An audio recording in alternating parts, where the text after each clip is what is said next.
All right, hello and welcome to this training. As you can see from the title, what we're going to be covering today is the stranger you keep making promises to. And as you can see from the overview, what we're going to be talking about more specifically is the neural blind spot, the identity bridge, the continuity practice, the review, and your action items for the day or the next few days. Before we get started, if you want to work with me one-on-one on any of this or on improving any other aspect of your life, meaning health, wealth, love, or self, make sure to book a call from the link in the description. If you want this document along with its respective training, then make sure to join the free community from the link in the description, where we also host free coaching calls every Thursday or almost every Thursday. And then finally, if you want a free newsletter every week, helping you improve every aspect of your life, then make sure to join the free newsletter from the link in the description. With that said, let's get started and actually talk about the neural blind spot. So there's a finding from neuroscience that can honestly change the way you think about every goal you've ever set, every resolution you've made, and every version of yourself that you've tried to become. And it comes from a researcher named Hal Hershfield, and it landed in 2011. And it's one of those discoveries that's really so simple it almost feels obvious once you hear it, but the implications run deep, deeper than most people realize. So in 2011, Hershfield and a team at Stanford put people inside brain scanners and asked them to think about themselves 10 years from now. What they found was genuinely unsettling because the neural activity that showed up looked identical to the patterns that fire when you think about a complete stranger or a celebrity you've never met, with virtually zero overlap with the regions that light up when you think about your current self. And this wasn't a small sample, it was replicated and validated across multiple trials, and the core finding held up every single time, which is that your brain literally processes future you using the same machinery it uses for people you don't know and will probably never meet. And so the medial prefrontal cortex, which is really the region most associated with self-referential thought, stayed quiet when the subjects imagined themselves a decade out, almost as if the brain had filed that person away in a completely different category. And the rostral anterior cingulate, which normally fires during personal emotional processing, showed the same dampened response, meaning your brain doesn't just think future you is unfamiliar, it genuinely doesn't feel connected to that person on an emotional level either. And even when researchers reminded participants that they were imagining themselves and not someone else, the activation patterns barely changed, which tells you this isn't a conscious choice, but a deeply wired default. So what this means in plain terms is that there's a perceptual gap built into your neurology, and that gap sits between who you are right now and who you're trying to become, and it's wider than most people suspect. Now, psychologists call this temporal self-discontinuity, and it basically means that your brain treats the passage of time as a kind of identity separate, where enough distance between now and then makes the future version of you feel like a different human being altogether. And this isn't something you can just think your way out of. It's really a structural feature of how your brain organizes identity across time. This one finding explains a pattern that's been staring us in the face for decades, but that nobody could quite account for.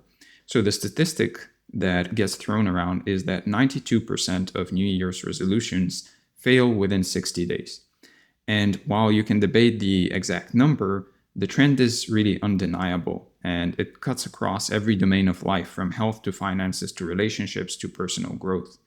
Every resolution is essentially a promise made to someone your brain doesn't really recognize as you. And so the follow-through feels like doing a favor for a stranger, which is something humans are notoriously bad at sustaining over weeks and months.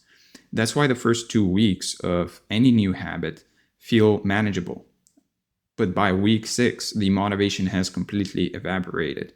And the reason is that the initial emotional charge fades as your brain settles back into its default mode of treating you as someone else's problem. And so this is really the thing that ties it all together, because every meaningful change in your life, whether it's getting lean or building wealth or deepening a relationship or doing real inner work, requires you to sacrifice something now for a payoff later. And if your brain sees the person receiving that payoff as a complete stranger, then every sacrifice starts to feel irrational. And so Hershfield himself described it this way: when you save money for retirement, your brain experiences it as giving money to someone you don't know. And when you drag yourself to the gym at 6 a.m., your brain processes it as suffering for someone else's benefit. The emotional math simply doesn't add up. And so that's the real source of resistance. It's really a perceptual error. Your brain is running the wrong software for the task at hand. Now, where it gets interesting from a deeper perspective is this finding doesn't really just confirm what neuroscience has been inching towards for years. It also validates something that esoteric traditions and mystery schools have taught for centuries, which is that identity is not really fixed and that the work of becoming is fundamentally a work of inner recognition. So in Hermetic philosophy, for example, there's a principle that says, as within, so without. And what that really means in this context is that your external reality, your habits, your health, your wealth, your relationships, will always mirror the internal model of self that your brain is running. And if that model doesn't really include future you as part of the picture, then your outer world will keep reflecting that disconnect. The ancient Egyptians had a concept they called Keper, if I'm pronouncing it correctly, which roughly translates to becoming or coming into being. And they understood it as an active process, something you had to consciously participate in rather than something that just happened to you over time. And the Stoics, particularly Marcus Aurelius, talked about this idea of holding your future self in mind as a way of aligning present action with long-term purpose, which is essentially the same mechanism Hirschfeld measured in a brain scanner 2,000 years later. What we're really looking at here is a convergence between cutting-edge neuroscience and the oldest wisdom traditions on Earth. And the through line is the same in both cases, which is that who you become is determined by how clearly you can see and feel and recognize the person you're becoming right now in this moment. So the esoteric traditions call it the great work. Psychology calls it future self-continuity. The label doesn't really matter, but the mechanism is identical. You close the gap between who you are and who you're becoming by making that future version of yourself vivid and real and emotionally present. And honestly, the fact that both science and ancient wisdom landed on the same answer independently, or maybe they were connected in some way, should tell you something about how fundamental this principle really is. So with that said, let's actually cover the identity bridge. So now that we understand the problem, and it's a real structural problem built into the wiring of your brain, the question becomes, what do you actually do about it? So Hirschfeld didn't just identify the gap, right? He tested interventions, and what he found was that relatively simple techniques could dramatically shift how strongly your brain identifies with your future self. And the results were significant enough to reshape how we think about behavior change across every area of life. So this is what we're going to be doing in this section, is breaking down what actually works and why it works, and more importantly, how it applies to the things you care about most. The single most effective intervention Hirschfeld tested was also the simplest, which was having people spend just 10 minutes writing a detailed letter to themselves 10 years from now. And the results showed a 60% higher follow-through rate on behavioral commitments compared to people who just set standard goals or made resolutions the normal way. Now, the reason this works is that the act of writing to your future self activates the same brain regions involved in autobiographical memory, specifically the medial prefrontal cortex and the posterior cingulate cortex, which means your brain starts processing future you with the same neural machinery it uses for current you. And so once that switch flips, the psychological distance between now and then starts to collapse. Now, that 60% improvement is actually conservative. It's the baseline for people who stumbled into future self-continuity almost by accident. And when researchers deliberately trained people to maximize the neural overlap, follow-through rates climbed to around 85%. So the key, though, is really the level of detail, because a vague letter obviously doesn't do much, but a letter that describes how future you thinks, what future you values, that kind of specificity is really what forces the brain to build a real model. And you want to include sensory details and emotional textures, things like what your morning looks like, how your body feels, what your relationships feel like day to day, what your work rhythm is, because the more concrete and lived in the picture is, the more your brain treats it as real. And this isn't a one-time exercise either. Now, the people who actually got the strongest results were the ones who revisited and refined their future self-image regularly, almost like updating a mental blueprint as their understanding of themselves deepened over time. So let's talk about how this applies to your body, because obviously health is probably the domain where the future you disconnect causes the most visible damage. And it's also the one where the identity bridge creates the most dramatic and immediate shifts when you actually build it. Most people approach fitness and nutrition from the action level. They try to force themselves to eat clean and train hard and sleep enough, but the effort always feels like a grind because their brain is processing the person who benefit from all that discipline as someone else entirely. When you flip the script and start by building a vivid internal model of your future self, the lean version, the strong version, the version that actually moves well and sleeps deeply and has energy to spare, then the daily actions start feeling like the obvious extensions of who you already are in the process of becoming. The person who says, I am someone who trains, has a fundamentally different relationship to the gym than the person who says, I need to go to the gym, right? Or I must go to the gym. The difference is entirely about how the brain categorizes the beneficiary of the effort. There's also a deeper dimension here that touches on the esoteric side because in many wisdom traditions, the body is considered the temple or the vehicle for the soul's work in this lifetime. And neglecting it isn't just unhealthy, it's a form of abandoning your future self's capacity to really do meaningful things in the world. And when you frame your health practices as acts of continuity rather than acts of discipline, the whole energy around them changes. Because you're not punishing yourself into shape anymore, you're actually preserving and honoring the instrument that your future self needs to live fully. And the compounding effect here is also very real because every healthy choice you make today is really a deposit into a body that your future self will inhabit. And the more clearly you can see and feel that future body, the more naturally those deposits happen without the internal friction that usually derails people. Now, Hirschfield's original research was actually centered on financial behavior, specifically retirement savings.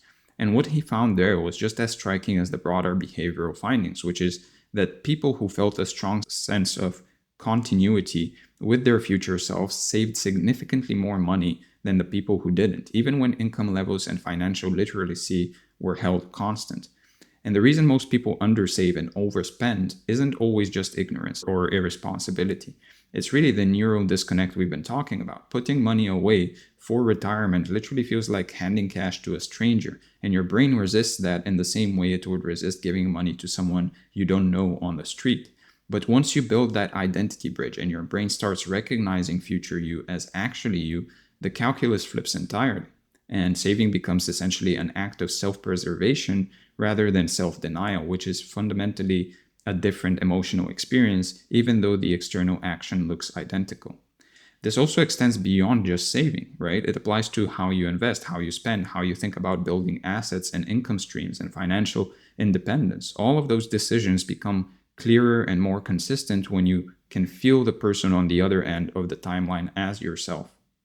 There's also a connection here to the concept of abundance as an internal state rather than an external condition. When you truly see future you as wealthy in a grounded, neurologically real way, your present day financial decisions start aligning with that identity automatically. And so the Hermetic principle of mentalism says that all is mind. And while that can sound abstract, in practical terms, it means that your financial reality begins as a mental construct. And if that construct doesn't include a vivid, emotionally connected image of future you as financially free, then your actions will keep defaulting to patterns that serve only your present self. And honestly, the people who build real wealth over time, the ones who do it sustainably and without burning out, are almost always the ones who have a clear and felt sense of who they're becoming financially. Now, relationships are maybe the most overlooked area when it comes to future self-continuity, and yet they're arguably the one where the gap causes a lot of pain because every relationship you're in is essentially a contract between two people's current and future selves.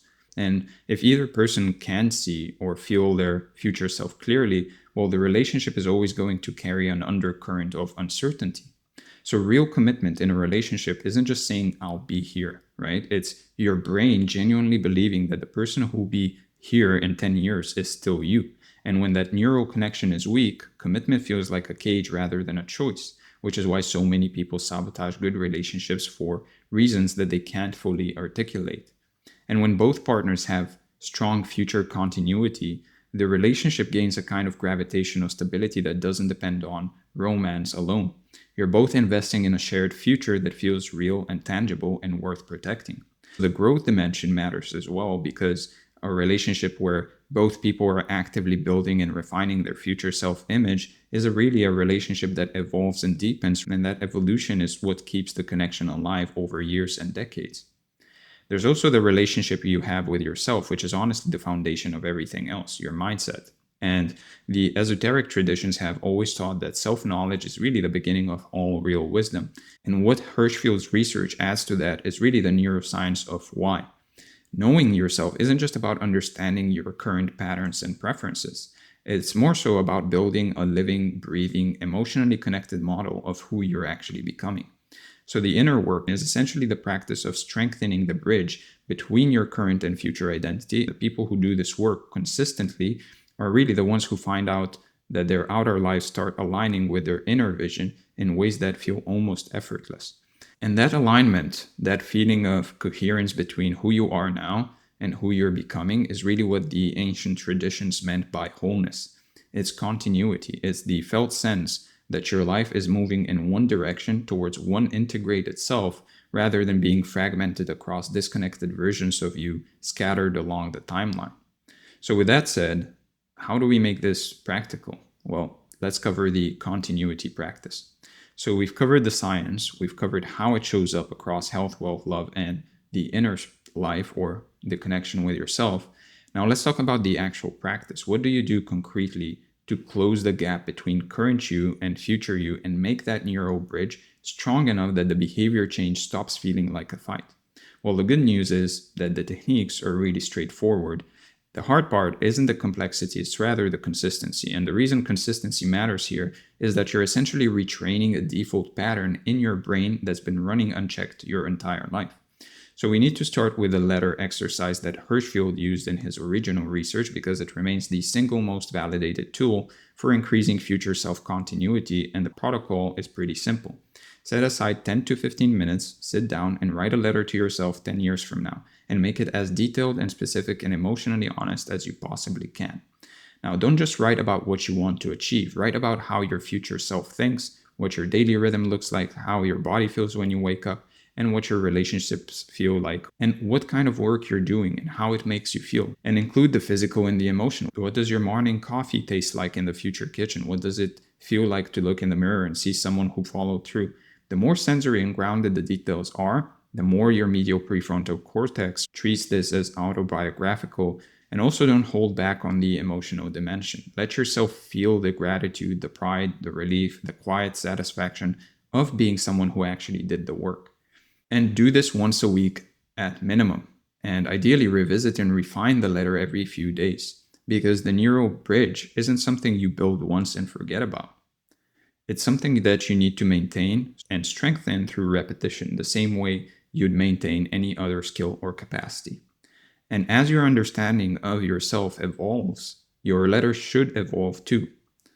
The future self you imagined 6 months ago might need updating as you learn more about what you actually want and value.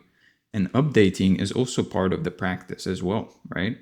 Now, some people find it helpful to turn this into a kind of a weekly ritual, maybe on Sunday evenings or Monday mornings, where you actually sit down and reconnect with your future self as a way of setting the emotional and psychological tone for the week ahead.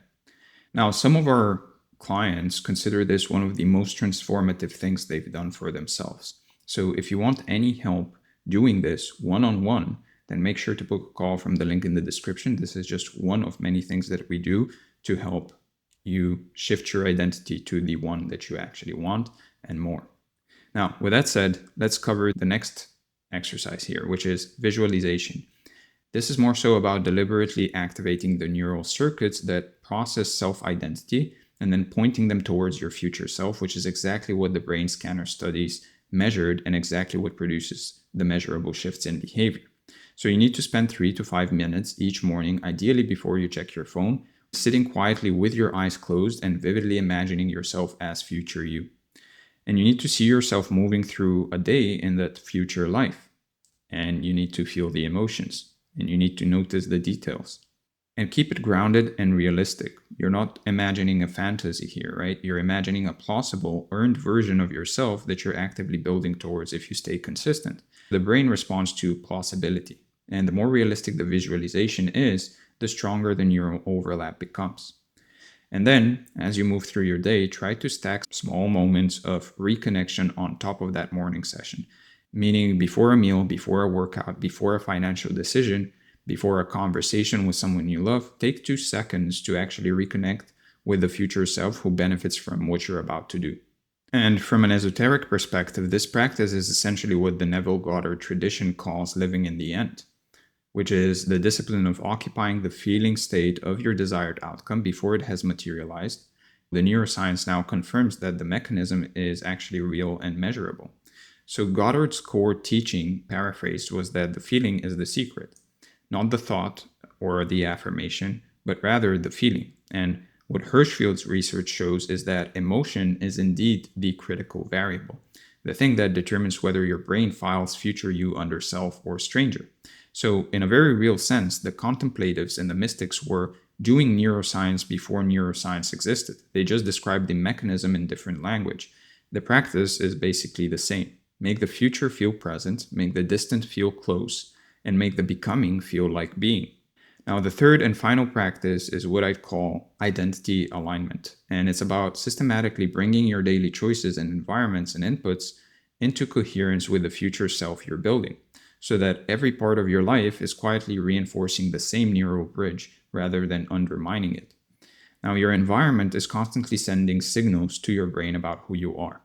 And if your physical space or your daily routines or the people you spend time with or the content you consume and the conversations you have are all pointing towards a version of you that's different from the one you're trying to become, then you're fighting an uphill battle no matter how strong your visualization practice is.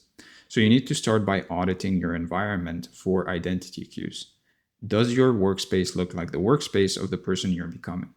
Does your morning routine match the morning routine of your future self? Do the people around you reflect and reinforce the direction you're heading, or do they anchor you to an older version of yourself that you're trying to outgrow? Because people can have that effect on you, right? You might be changing, and yet the people around you might be pulling you back towards what they know of you. And you need to actively fight that. That is a form of entropy in a way, where entropy will appear as long as we don't manage it. And so you have to manage all these forms of entropy. And you don't have to overhaul everything at once. Small adjustments can compound as well. Moving one book to your nightstand, or changing one meal, or adjusting one relationship boundary. Each of those is really a signal to your brain that future you is already arriving, and those signals add up faster than you'd expect. And the secret here is to make it so small that it's easy. Really, the easiest way to do this is to make those things easy. If they're easy, they're going to be done. And so also keeping in mind that done is better than perfect. You don't have to, of course, have all these perfect habits that you follow through every single day, but rather just small adjustments, right? Those small adjustments compound into a lot more than you might think. And really, every achievement that you might have in your life will start with small adjustments that basically compound onto each other into bigger and bigger adjustments. Now, every decision you make during the day is either strengthening or weakening the bridge between current you and future you. And so once you start seeing it that way, the decision-making process really simplifies dramatically, because you stop asking, what do I feel like doing right now? And start asking, what would the person I'm becoming do in this situation? Which is a completely different question to ask. And that question becomes your primary filter for everything, right? Food choices, spending choices, how you respond to conflict, how you allocate your time, how you show up in your relationships. All of it runs through the same simple test. And the answer is usually obvious once you've built a vivid enough model of who you're really becoming. Now, the beautiful thing is that this creates its own momentum. Every aligned decision will essentially strengthen the neural bridge, which makes the next aligned decision easier, which strengthens the bridge further. And before long, you're operating from a place where the right choice feels natural and the wrong choice feels genuinely incongruent with who you are. It becomes essentially this flywheel of progress, which is exactly the point where behavior change really stops feeling like work and starts feeling like just self-preservation, where you're just preserving the person that you want to become, because the person you want to become is now the person you are. So with that said, let's cover the review. We talked about the overview, the neuro blind spot, the identity bridge, the continuity practice, the review, and your action items for the day or the next few days. First, set aside 15 minutes this week to write a detailed, emotionally honest letter to yourself 10 years from now, covering how your health, wealth, relationships, and inner life look and feel in that future. And then commit to revisiting and refining that letter every single week as an ongoing practice, or at least every month. Then build a daily 3 to 5 minute visualization practice into your morning routine where you actually sit quietly and vividly imagine yourself moving through the day as future you, paying close attention to how it feels in your body and your emotions, and then carry that felt sense with you into every significant decision throughout the day. And then finally, audit one area of your environment or daily routine this week and make one concrete adjustment that brings it into closer alignment with the person you're actually becoming, whether that's your workspace, your morning habits, your inputs, or just even one specific relationship dynamic. And just notice how even a small change in any of those will change the way you relate to your own future. With that said, I hope you enjoyed this training. I hope it brought a lot of value and made some things clear and gave you something to work on for the future.